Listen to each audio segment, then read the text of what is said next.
একটি দেশের 5টি স্তম্ভের মধ্যে চিকিৎসা ব্যবস্থা হলো গুরুত্বপূর্ণ। বাঙালির কোনো অসুখ বিসুখ হলেই আল্লাহকে ডাকে আর দৌড়ে ডাক্তারের কাছে চলে যায়। আর ডাক্তার নামক কসাইরা রোগীর এই অন্ধত্বের সুযোগ নিয়ে কেমনে বান্দরের পিঠে ভাগ করে চলেন দেখে এসে।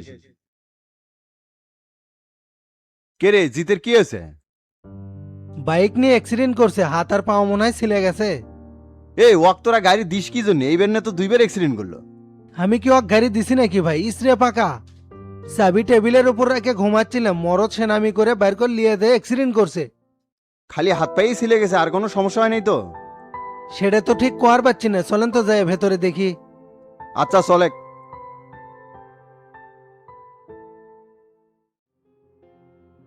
পার্থ স্যার এই হাসপাতালে আসার পর কিন্তু রুগীর সেই চাপ বেড়ে গেছে রঞ্জু, আর ভালো ভালো বকশিসও আসছে।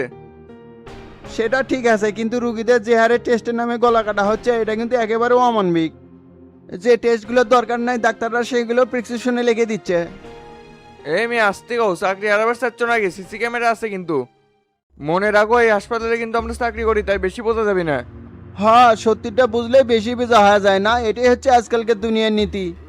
অত বেশি বেসর বেসর না করে 4 নাম্বার বেডের রোগীর কাগজপাতি সাজাও তো। পার্থ স্যার কিন্তু এখন রাউন্ড আপে আসতে পারে। আচ্ছা গোছাচ্ছি। ভাই, জিত নামে 17-18 বছরের একটা চ্যাংড়া বাইক অ্যাক্সিডেন্ট করে আছে, কোন দিকে আছে বলতে পারেন?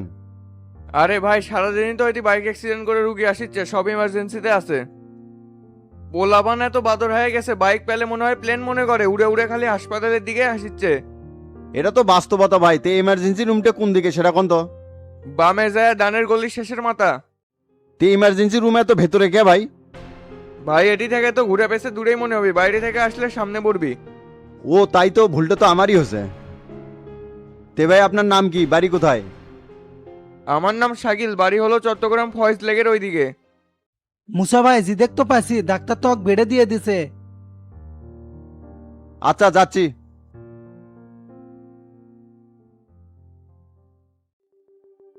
ভাই, ফাইলটা নিয়ে কি এখন 4 নম্বর বেডের রুগীর কাছে যাবো নাকি?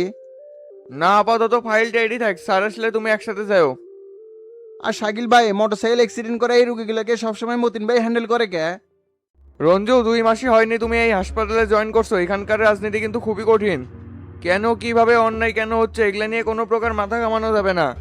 ঠিক আছে ভাই, আপনি যেভাবে চলবেন সেইভাবেই চলবো।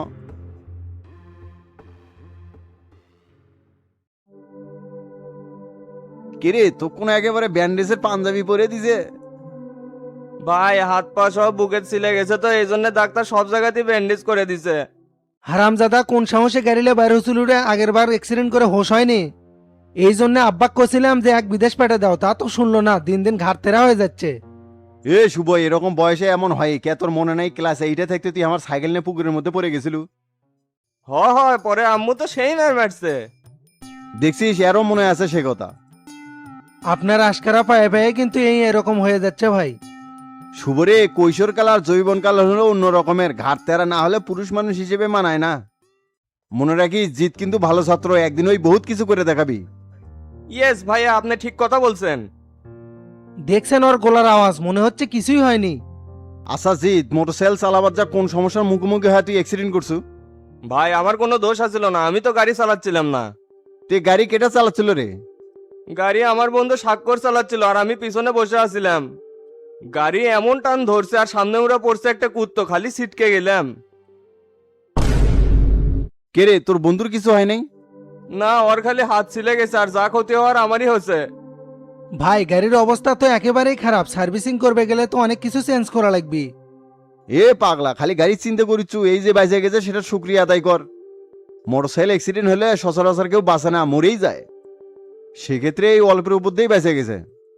হ ভাই, সেটাই, এড়ে ভাবে এখন মনে সান্ত্বনা দেয়া লাগবে, তাছাড়া আর কি। তে ভাই আপনি একটু এখানে বসেন, আমি ডাক্তারের সাথে কথা বলে আসতেছি। আচ্ছা যা। ভাই যখন গাড়ি নিয়ে পড়ে গেলাম, জিউ আর আসিল না। রোডের উপরে খালি ছেঁচড়ে গেলাম, মনে তো হচ্ছিল আমি শেষ।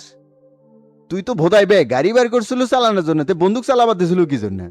নিজের চালানোর পরের চালানোর মধ্যে পার্থক্য আছে না? ওই কি আর গাড়ির দয়া বুঝবি? এর আগেও তোর এক বন্দুক গাড়ি দিয়ে অ্যাক্সিডেন্ট করছিল, তারপরও লজ্জা হয়নি। ভাই আমার যা শিক্ষা হওয়ার হয়ে গেছে, এই ভুল আর কোনোদিনও হবি না। সেটাই, এটা যেন মনে থাকে। আপনি কত সুন্দর বুঝে শুনে কথাবার্তা কন ভাই, আর আমার বড় ভাইটা খালি বাসা চিল্লে চিল্লি করে। এ বড় ভাই হলো বাপ সমতুল্য, তাই যেটাই কয় তোর ভালোর জন্যই।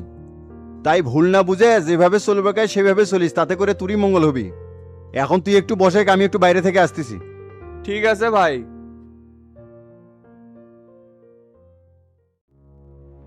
স্যার 17 নম্বর বেডের রোগীর অবস্থা ভালো দেখলাম, নরমালি ডেলিভারি করা যাবে। রেশমা, তুমি কি হাসপাতালে ব্যবসা খাবার চাচ্ছ নাকি? সিজার ছাড়া কোনো কিছু চিন্তা করা যাবে না। তাইলে স্যার কি করব? এদিকে রোগীর লোকেরাও বলতিছে যে নরমালি হবি। একটা অ্যারাইসাল ট্যাবলেট খেয়ে দাও, 5 মিনিটের মধ্যে ব্যথা উঠলে সিজারের পরামর্শ দিবে। মনে রাখবে, নর্মাল ডেলিভারি করালে টাকা কম আসবে, যেভাবেই হোক সিজার করানো লাগবে। এটা কি করা ঠিক হবে স্যার? চাকরি করার ইচ্ছা থাকলে হাসপাতালের নিয়ম মানতে হবে।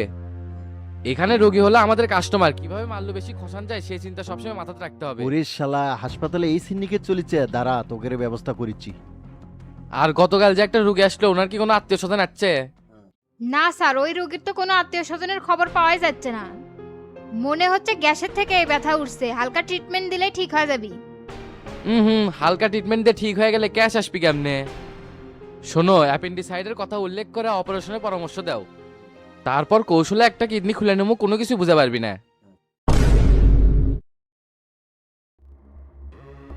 আচ্ছা স্যার, আপনি কোনো টেনশন করেন না, আমি সব ব্যবস্থা করেছি।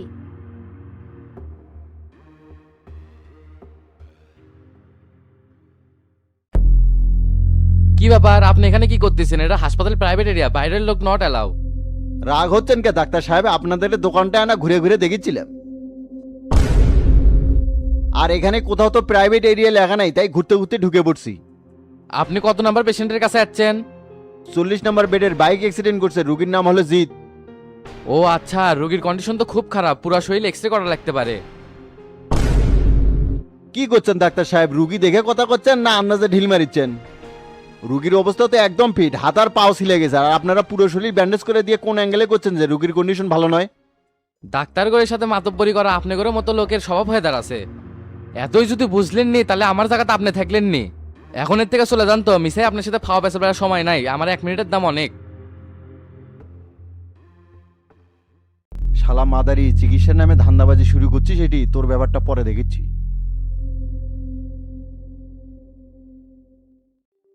এ শাকিল ভাই, আগের ওষুধের টাকা পয়সাগুলো দিয়ে দেন, এমনি কিন্তু বহুত ঝামেলা করছেন। রুগীর কাছ থেকে কিন্তু বেশি করে ওষুধ খসানো লাগবে রেশমা, এত অল্পতে বসাচ্ছে না। সমস্যা নয়, আর একটা বড় মুরগি রেডি করা হচ্ছে সিজার করার জন্য। সব দামি দামি ইঞ্জেকশনের নাম লেখছি, একটাও কাজে লাগবি না, সব মেরে দেওয়া যাবি। এ রুগীকে বলে দাওনি হাসপাতালের ফার্মেসি থেকে কিন্তু সব ওষুধ নেওয়া লাগবে। সেটা তো কয়ে দিছি, একটু পর এখান থেকে নিচ্ছে, সমস্যা নাই। সাবধানে করা লাগবে, তোমরা যে শুরু করছো না, কোন দিন না রুগীর কাছে ধরা খেয়ে যায়। ডাক্তাররা করলে কিছুই হয় না, নার্সরা করলেই বেজা হয়ে যায়। এই যে রাগ হলেই না তোমার খুব সুন্দর দেখা যাইতে, বিয়ে করিচ্ছ নাকি সে কও তো? শাকিল ভাই, এখনো মনের মানুষ পাইনি, যেদিন পামু জোর করে হলেও বিয়ে করবো। আরে রেশমা, মনের মানুষের তুমি সামনে থেকেও খুঁজে পাচ্ছ না। মনের মানুষ হওয়া অত সহজ না, আগে নিজের চরিত্র ঠিক করেন। থাকেন, চলে গেলাম।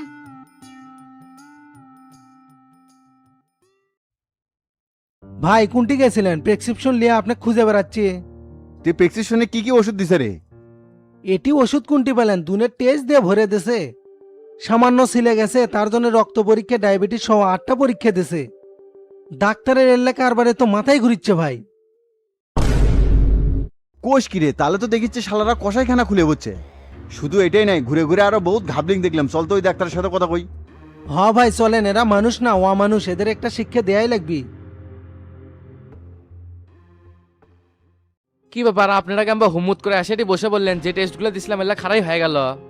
প্রেসক্রিপশন দেখে তো মাথা ঘুরিচ্ছে ডাক্তার সাহেব, এটি তো দেখতেছি খাজনার সাথে বাজনাই বেশি। সামান্য না হাত পাও ছিলে গেছে, তার জন্য 8টা টেস্ট দিছেন কি জন্য? এ ভাই, আপনি দেখি তখন থেকে বেশি কথা করছেন। এমনিতে মোটরসাইকেল অ্যাক্সিডেন্ট, ভেতরে কুটি কি হচ্ছে দেখা লাগবে না? না ঠিকই আছে, আপনারা হচ্ছেন ডাক্তার আর আমরা হচ্ছে বোধাই পাবলিক, যেটা করবেন সেটাই বিশ্বাস করে জমো। ডাক্তাররা হচ্ছে রুগীর কাছে ভরসার স্থল, সেই বিশ্বাসকে আপনারা ধোকা দিচ্ছেন। এই হাসপাতালকে আপনারা দোকান মানে ফেলে দিছেন। মাইন্ড ইওর ল্যাঙ্গুয়েজ মিস্টার, কথাবার্তা সাবধানে করবেন। আমাদের হাসপাতাল কিন্তু স্বর্ণপদক প্রাপ্ত, তাই রেপুটেশন নিয়ে টানাটানি করলে কিন্তু ঝামেলায় পড়ে যাবেন। ঝামেলা তো আপনারাই পড়বেন, এই হাসপাতালকে আপনারা কসাইখানা হিসেবে গড়ে তুলছেন। অন্তঃসত্ত্বা রোগীকে নর্মাল ডেলিভারি করানো যায়, সেটি আপনারা টাকা কামানোর জন্য সিজার করাচ্ছেন। সামান্য গ্যাসের ব্যথা, সেটি আপনারা অ্যাপেন্ডিসাইটের ব্যথা দেখে কিডনি চুরি করতেছেন। আর আপনি যে নার্সের সাথে কথা বলছেন এটা কিন্তু ভিডিও রেকর্ড করা আছে, পুলিশের মিডিয়াকে দিয়ে দিলে কিন্তু হাসপাতালের লাইসেন্স বাতিল হয়ে যাবে। দেখেন ভাই এটি ঝামেলা করেন না, আপনার কি লাগবে সেটা কন তো। এই মেয়ে, সবাইকে কি একই পাল্লাত মাপেন নাকি? আমার কিছুই লাগবে না, আপনাকে বিবেক পরিবর্তন হতে হবে। চিকিৎসার নামে এগুলো কি শুরু করে দিছেন? এখানে আমার কি দোষ? আমি একজন সরকারি ডাক্তার, আমি পার্ট টাইম হিসাবে এখানে রুগী দেখি। সেটাই তো আরো বড় ভুল করছেন, ডিউটি ফাঁকি দিয়ে এটি এসে ব্যবসা খুলছেন। দাঁড়ান, পুলিশকে ফোন দিচ্ছি, সবগুলোকে জেলের ভাত খাওয়ামো।